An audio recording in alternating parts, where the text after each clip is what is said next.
Assalamualaikum warahmatullahi taala wabarakatuh dan selamat sejahtera. Sulaiman here. Right, so dalam video kali ini saya nak share kepada you guys semua satu servis yang mana saya telah menggunakannya sejak daripada awal saya mencuba bidang dalam web development ini secara profesional, right?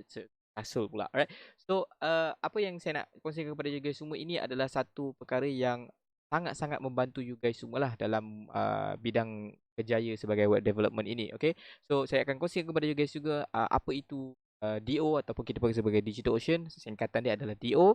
Apa itu kenapa you guys semua kena pakai DO, kenapa saya sangat-sangat tekankan ataupun sarankan yang semua developer, especially junior developer, wajib tahu cara untuk menggunakan DO ini. Alright, so tanpa berlengah lagi masa, jom kita come into the content.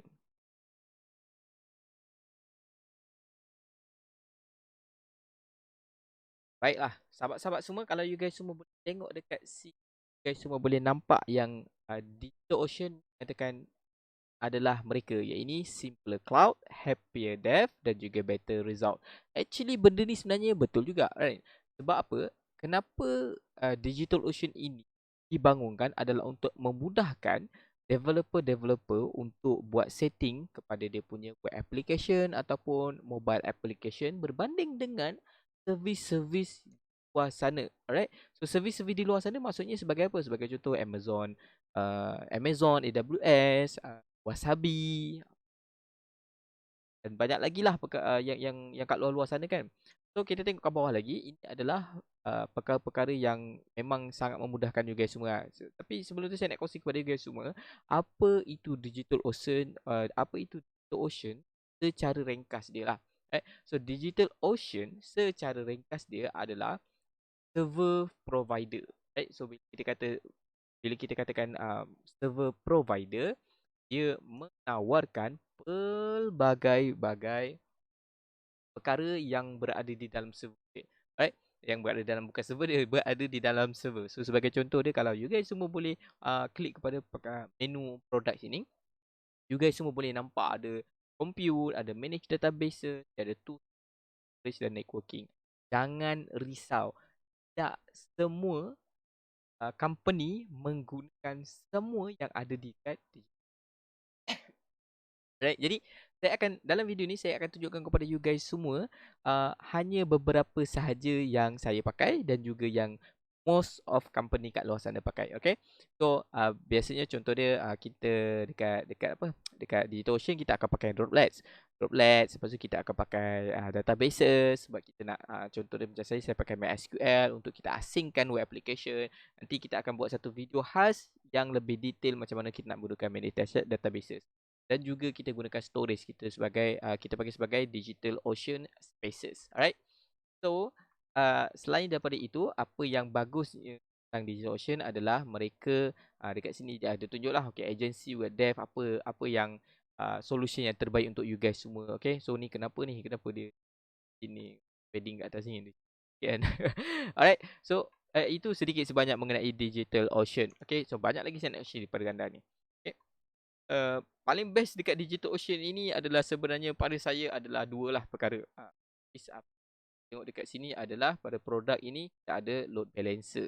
So load balancer ini secara ringkasnya adalah untuk mengelakkan you punya application daripada crash. Okay, bayangkan kalau 100 orang masuk dalam satu saat sekaligus kan, 100 saat.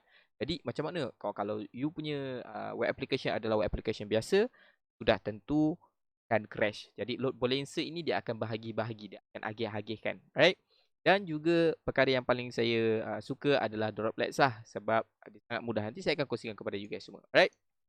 So uh, berbalik kepada persoalan yang kedua, kenapa kita perlukan Digital Ocean? Kenapa kita tak pakai Amazon AWS? Kenapa kita tak pakai Wasabi? Sedangkan itulah yang banyak company-company dekat luar sana yang perlukan, right? So basically jawapan saya mudah saja kalau orang tanya. Pertama adalah dia okay, berbanding dengan kalau kita pricing kat sini kan, dia ada tunjuk tak? Okay, dia tunjuk macam ni lah. Okay, Droplets berbanding dengan Amazon. Kalau kita tengok sini kan, Amazon sikit. So kalau kita tengok EC2, yes. EC2 punya pricing.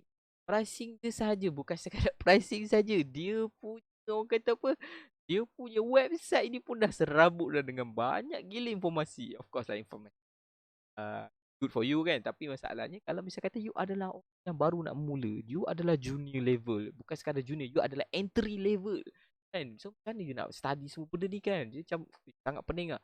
Saya ada satu perkongsian yang saya nak kongsi kepada you guys semua. Saya gunakan AWS sekarang ni.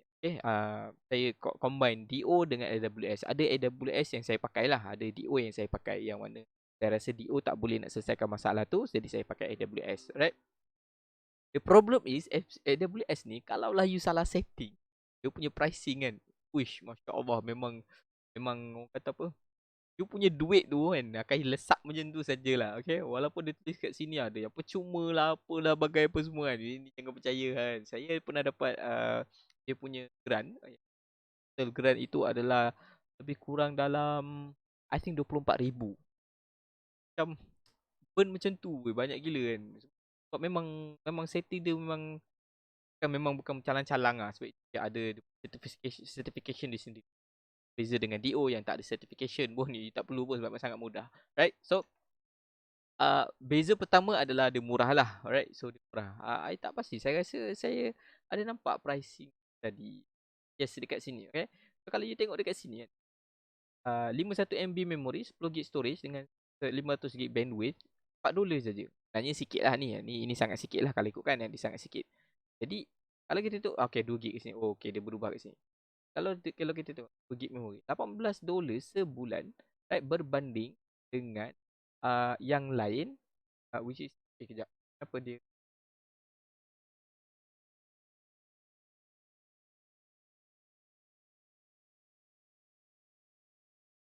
Oh, okay. So dia kat sini, you punya $48, tapi guna Google Cloud Platform ada $111 dan lain-lain. Okay, $48, which is sangat murah lah, okay, banding dengan yang lain, right? So GCP ni okay lah, not bad lah kan, tapi dia agak still lagi macam Amazon juga lah, AWS dah dia tu, right? So itu adalah perkara pertama yang saya tekankan, which is dia murah dan you guys semua boleh testing banyak kali lah, right? Tapi as long as dia punya account ada duit, taklah lah, alright. So yang seterusnya adalah, kalau you guys, kenapa kita perlu menggunakan DigitalOcean adalah dia punya setting adalah straightforward, right? Sebab itu dia kata simpler cloud, happier dev dengan better result. So better result ni lain lah. So yang kedua ni, betul, simpler cloud ni memang cloud yang sangat simple. You guys semua boleh deploy macam tu saja. Kemudian happier dev, right? So kalau you guys semua pergi kepada Droplets and you boleh tengok dekat sini, virtual machine anyone can set up in second. Yang memang betul. Okay, in second, tak ada masalah. You guys tengok, you register, right? So jangan risau, in the end of this video saya akan kongsikan kepada you guys semua satu code untuk you guys semua boleh dapatkan server yang bernilai dalam lebih kurang RM450 secara percuma. Droplets akan bagi, asalkan you klik pada link yang I bagi dalam description below lah. Okay, so you boleh main-main lah macam mana you nak Droplets ke, you nak add spaces ke, you nak pada load balancer ke, guna saja, tak ada masalah pun, right? So dia bagi free, pakai je lah kan, betul tak? Right? So kalau you tengok kat sini, memang betul, dia sangat simple. You boleh kata apa, sangat dia lah orang kata kan. So kalau you tengok lah perbezaan dia antara DigitalOcean dengan yang lain, okay? Juga tidak ketinggalan, DigitalOcean dia punya Droplets dengan dia punya storage ni, sebab saya pakai dua ni, manage database ni bentuk kepada projek lah. Kalau projek tu besar memang kena pakai lah, okay? Sebab kita nak performance kau punya kan. So kalau misal kata projek tu kecil kan, contoh ni saya buat landing page, saya buat kata apa, sistem yang sangat kecil, yang crude saja, saya menggunakan Droplets dan juga storage spaces ni, okay? Volume ni saya tak pernah guna lah. You nak alter apa-apa, you nak ubah apa-apa, you nak change, you nak sleepkan dia punya, yes, sangat mudah. Okay, You hanya dengan satu klik saja you akan boleh terus pergi ke setting tersebut dan you boleh buatlah setting tersebut. Okay. So itulah kelebihan kenapa you perlu menggunakan DigitalOcean berbanding yang lain. Alright. So seterusnya adalah saya nak share kepada you guys semua kenapa saya sangat-sangat sarankan setiap developer tahu menggunakan DO. Right? So kenapa saya tekankan begitu? Yang pertama sebabkan setiap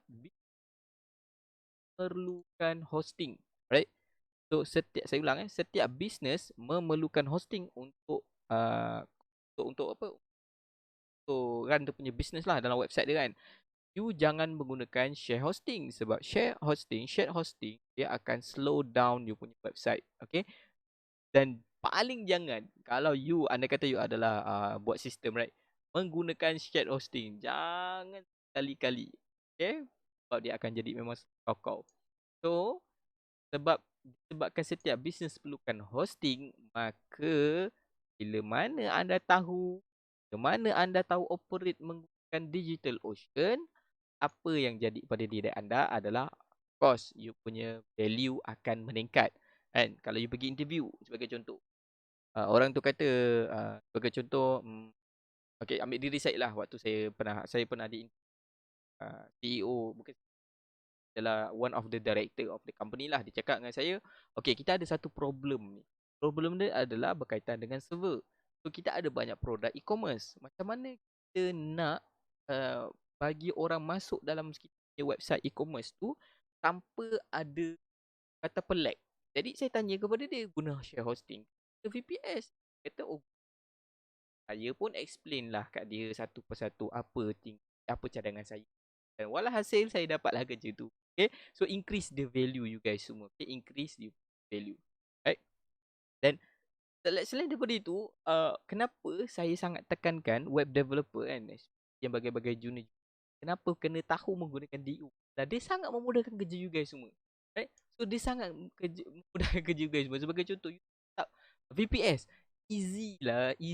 Menggunakan DigitalOcean ni sangat easy, right? So kalau misalnya kata you rasa susah, you rasa macam tak tahu macam mana kan, komen kat video ni. InsyaAllah kita akan run satu lagi video khas untuk kita macam mana kita nak register, macam mana kita nak run DigitalOcean ni sebagainya, right? So kalau tak ada masalah lah, saya boleh katakan dia adalah orang putih kata apa, no brainer punya term lah. You login, you sign up, you masuk apa benda semua perlukan. Kemudian dia ada minta, tak silap I lah, masa saya dulu mula register DO ni, dia minta pengesahan kad kredit. Betul tak kad kredit kau ni tipu kan? Dia minta yang tu sajalah. And then you boleh teruskan. Okay, you boleh teruskan, tak ada masalah. Okay, kemudian apa yang tadi saya kata apa? Okay, memudahkan kerja anda. Sangat-sangat memudahkan kerja anda sebagai developer actually. Kenapa saya tak faham kenapa ada setengah web developer kan, kenapa dia tak nak tahu pasal server. Okay, of course lah, kalau anda kata you adalah seorang front end kan, dan you tak nak ambil tahu pasal tak nak tahu ambil pasal server. Tapi pada saya, sebab saya pun no. Maksud saya adalah kalau you adalah front end yang you tak nak fokus you tak nak ambil tahu pasal server, that's fine, tak ada masalah. Tetapi ambillah tahu bahawasanya adanya wujudnya servis yang bernama DigitalOcean, servis yang bernama AWS, servis yang nama VPS, VPC, hosting, benda-benda tu semualah. Eventually you akan jumpa juga mungkin company yang membutuhkan you untuk buat benda tu. Okay? Unless ada satu pengecualian, unless kalau you betul-betul nak fokus ke company, big company, right? So biasanya big company, sebagai contoh bank ataupun company yang memang unicorn, ataupun company yang memang ada segregation ataupun kita panggil sebagai division of labor, right? Yang tu kalau you nak pergi fokus kepada front end saja, of course you tak payahlah ambil tahu benda tu. Dan sangat sedikit untuk developer yang saya kenal untuk fokus kepada front end tanpa tahu pasal benda-benda di semua. Sebab at the end of the day, pagi dia kerja, malam dia pergi cari freelance punya projek kan. Jadi You kena tahulah benda ni. You kena tahu at least lah. Okay. Kalau you tak tahu pun, okay, at least you boleh, you tahu pasal DO lah. Contoh dia, okay, you boleh cakap, okay, Mat, kau tahu tak pasal DO? Kau tolong setting aku upah kau sikit lah kan. Tapi freelance tu, you dapat, right? So, itulah maksud saya, okay? Kenapa setiap DO perlu, setiap web developer perlu tahu mengenai DO ini, right? So, macam saya kata tadi, uh, ini adalah yang terakhir sekali. Saya tak nak panjang-panjangkan video ini. You guys semua boleh tengok dekat link description below. Okay. Saya ada bagi satu link yang mana kalau you copy dekat sini, dia ada mdo.c.number nombor lah. Ini adalah referral number saya. Yang mana anda kalau klik link yang saya bagi ataupun you copy and paste you punya browser, you akan dapat you akan dapat server yang bernilai 100 US dollar. Okay. Dan 100 US dollar itu of course lah you bila convert kat duit kita something like between 440, 450 ataupun lebih, tengok bergantung kepada mata wang kewangan. Right. You boleh gunakan benda ni, you boleh eksperimen, you boleh main-main dan sebagainya. Right. Boleh kat sini tengok. Okay, dia tulis sini free credit active. Okay, get started on dapat 100 dia dah kurangkan sikit lah 60 hari. Sepatutnya masa saya dulu 120 hari. Okay. So, tapi jangan takut. You pakai saja. Jangan takut yang dia sedut duit you tiba-tiba. Tak. Dia takkan sedut duit you tiba-tiba. Okay. You dah main, you delete. You main, delete. Agak-agak macam, oh dah dekat 10 hari ni. Tak boleh aku macam ni. Delete semua duit dan dia tak akan charge you. Okay. Nak lagi senang? Okay, tak apa. Remove terus account you. Okay. Okay. So, dia punya tricks dia adalah, tips dan trik dia adalah, you gunakan UI punya code tadi tu. Gunakan email, you create, dah settle, delete. Account, guna email lain, create, settle. Kalau you masih lagi nak bermain lah dengan Ocean ini. Right, so itu saja daripada saya dalam video sharing kali ini.